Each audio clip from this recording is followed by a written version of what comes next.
Hi! Welcome to Python life YouTube channel. So, ఈరోజు మన topic వచ్చేసరికి ఏందంటే డామ్ మోడల్. ఓకేనా? DOM model. ఈ వీడియోలో డామ్ మోడల్ అంటే ఏంటి? ఏ విధంగా డామ్ మోడల్ ఉంటుంది? అండ్ అదే విధంగా మనం డామ్ మోడల్‌లో ఏ విధంగా తీసుకుంటుంది హెచ్‌టీఎంఎల్ ట్యాగ్స్‌ని అనేది చెప్తాను. So, first what is DOM model? అంటే డామ్ అంటే first stands for document object model. ఓకేనా? సో, ఒకటి గుర్తుపెట్టుకోండి. మనము డైరెక్ట్ ఒక హెచ్‌టీఎంఎల్ డాక్యుమెంట్‌ని లోడ్ చేసినప్పుడు బ్రౌజర్‌లో మనకి డైరెక్ట్‌గా హెచ్‌టీఎంఎల్ అనేది లోడ్ అవ్వదు.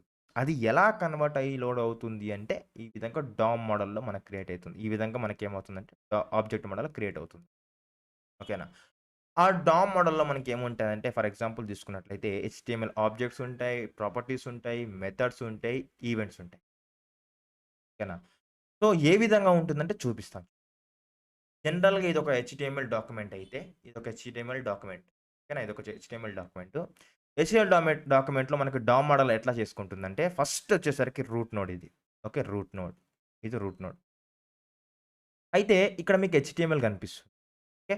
హెచ్‌టీఎంఎల్‌లో మళ్ళీ 2 విధాలుగా తీసుకోవచ్చు. ఒకటొచ్చేసరికి హెడ్ తీసుకోవచ్చు. ఇక్కడ చూడండి హెడ్ ఉంది. Head tag. And head tag తర్వాత ఇంకో ట్యాగ్ చూసినట్టయితే బాడీ ట్యాగ్ ఉంది. Body tag. ఓకే. మళ్ళీ హెడ్ లోపల ఏముంది? టైటిల్ ఉంది. టైటిల్ ఈ విధంగా వచ్చింది. టైటిల్ లోపల కంటెంట్ ఏముందంటే ఇది ఉంది. సో, ఇది ఎక్కడొచ్చేసింది? ఇక్కడికొచ్చేసింది. ఓకేనా? సో, బాడీ దగ్గర చూసినట్టయితే మనకి హెచ్1 ఉంది. డివ్ ఉంది. ఓకే. అందుకోసం హెచ్1 ఒకటి తీసుకున్నారు. అండ్ డివ్ ఒకటి తీసుకున్నారు. ఓకేనా? ఆ హెచ్1 లోపల కూడా మనకేముంది? పారాగ్రాఫ్ ట్యాగ్ ఉంది. పారాగ్రాఫ్ ట్యాగ్ ఉంది. ఇక్కడ కూడా పారాగ్రాఫ్ ట్యాగ్ అన్నమాట. ఓకేనా? సో, బ్రో ఎలా తీసుకుంటుంది? మాకు చూపించగలవా అంటే నేను చూపిస్తాను. ఏమి లేదు. సింపుల్‌గా మనం ఒక బ్రౌజర్ యూజ్ చేసుకుందాం. బ్రౌజర్ ఓపెన్ చేసుకుందాం. బ్రౌజర్ ఓపెన్ చేసుకొని ఏం చేద్దామంటే డామ్, డామ్ మోడల్ వ్యూవర్ అని ఒకటి ఓపెన్ చేద్దాం. ఓకే. ఇది డామ్ మోడల్ వ్యూవర్. దాంతో పాటు ఏం చేద్దామంటే డబ్ల్యూసీ స్కూల్స్‌కెళ్ళి ఒక ఆహ్, ఏదన్నా సంథింగ్ తీసుకొనొద్దాం. అంటే ఏది హెచ్‌టీఎంఎల్ కోడ్ తీసుకొనొద్దాం. ఓకేనా? WC హెచ్‌టీఎం okay. హెచ్‌టీఎంఎల్‌లో మనం ఫస్ట్ ఓపెన్ చేసినట్టయితే ఏదైనా ఒక కోడ్ అయితే వస్తుంది. లైక్ హెచ్‌టీఎంఎల్ సంబంధించిన సో, ఇది తీసుకుందాం. ఈ ఎగ్జాంపుల్ మనం కాపీ చేసుకుందాం.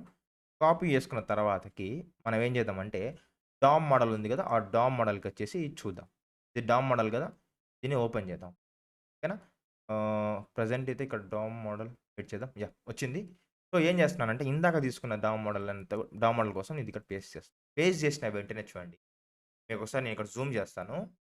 జూమ్ చేసిన వెంటనే చూడండి నేను ఇంతకుముందుకు ఏం తీసుకున్నానో HTML, head, title and body, H one paragraph ఇలా వస్తుంది చూడండి. ఇది డామ్ మోడల్ అన్నమాట. చూడండి. ఇది డామ్ మోడల్. సో, ఇది ఒక హెచ్‌టీఎంఎల్ ఇలా ఉంటుంది. అండ్ ఇలా, ఇలా అండ్ ఇలా అండ్ ఇలా అన్నమాట. ఓకేనా? సో, ఈ విధంగా డామ్ మోడల్ అయితే వస్తుంది. ఈ డామ్ మోడల్ ఎందుకోసం అంటే జనరల్‌గా మన ఒక బ్రౌజర్ అర్థం చేసుకుంది. ఓకేనా? ఇదన్నమాట. సో, బ్రో ఇన్స్పెక్ట్ ఎలా చేసుకోవచ్చంటే చూడండి ఇలా వచ్చి ఇలా ఇన్స్పెక్ట్ చేసినట్టయితే మీకు టోటల్ కోడ్ అయితే కనిపిస్తా ఉంటది. సో, ఇది మనకి కోడ్ సంబంధించిన ఇన్ఫర్మేషన్. ఓకేనా? సో, ఇదన్నమాట. సో, ఇది డామ్ సంబంధించిన ఇన్ఫర్మేషన్. ఒకవేళ ఈ వీడియో నచ్చినట్లయితే ప్లీజ్ లైక్ చేయండి, షేర్ చేయండి, మన ఛానెల్ సబ్స్క్రైబ్ చేసుకోండి. Thanks for watching.